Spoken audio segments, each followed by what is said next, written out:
Pernah nggak sih ngerasa udah jungkir balik berusaha, tapi hasilnya gitu-gitu aja? Atau sebaliknya, lagi santai-santai, tiba-tiba dapat rezeki nomplok. Nah, hari ini kita mau coba bedah bareng-bareng soal takdir. Tenang, ini bukan mau ngomongin filsafat yang bikin pusing kok, tapi lebih kayak nyari panduan praktis biar kita bisa menari cantik antara ikhtiar dan ketenangan hati. Coba deh, liatin pertanyaan ini. Kita ini sebenarnya sutradara penuh di film kehidupan kita sendiri, atau kita cuma aktor yang ngikutin skenario yang udah jadi? Dilema ini itu bukan cuma buat bahan renungan malam-malam loh.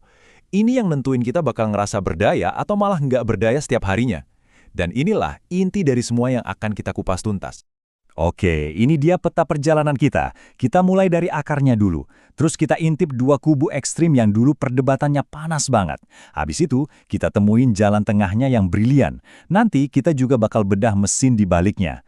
Dan yang paling penting, semua ini bakal kita tarik ke kehidupan kita sekarang. Buat jadi kunci ketenangan batin.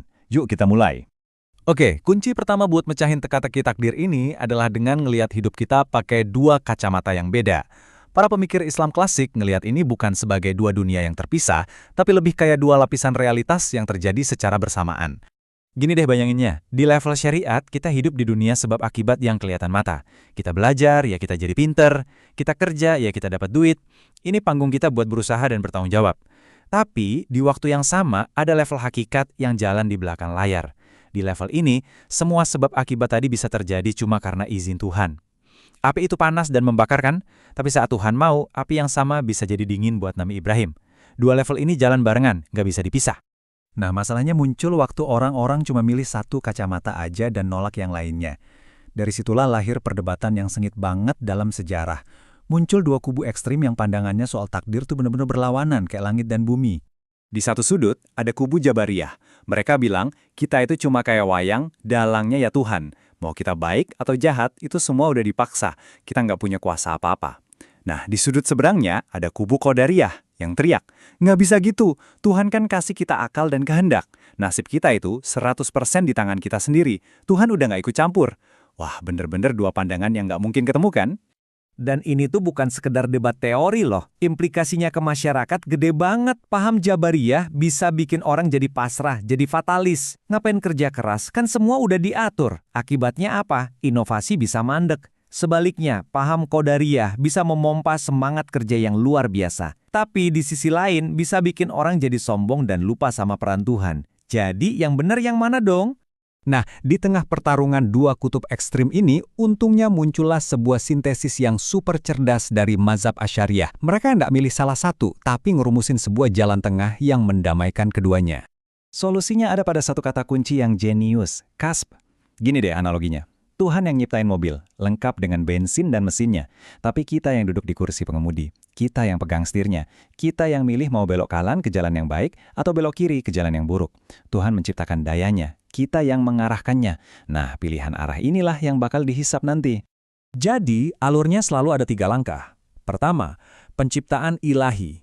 Tuhan nyiapin mobil dan bensinnya. Kedua, akuisisi manusia. Kita pegang setirnya. Kita pilih mau jalan ke masjid atau ke tempat maksiat. Ketiga, tanggung jawab.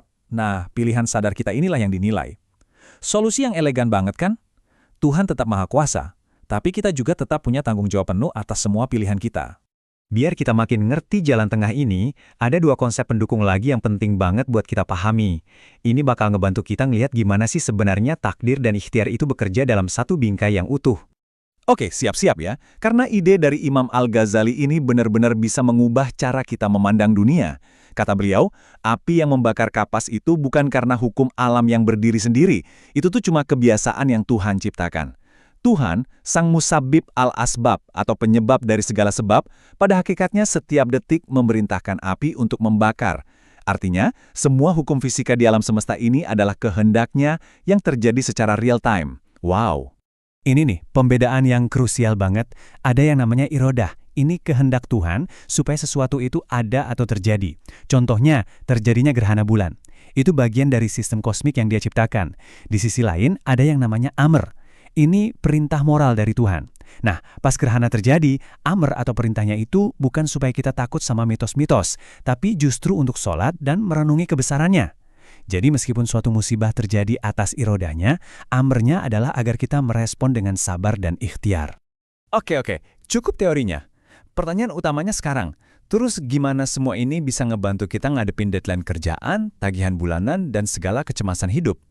Gimana caranya konsep-konsep kuno ini bisa jadi obat penenang di zaman yang serba cepat ini? Dengerin deh kutipan dari Ibnu Athaillah ini tuh resep anti-stres paling ampuh. Maksudnya bukan kita jadi malas-malasan ya.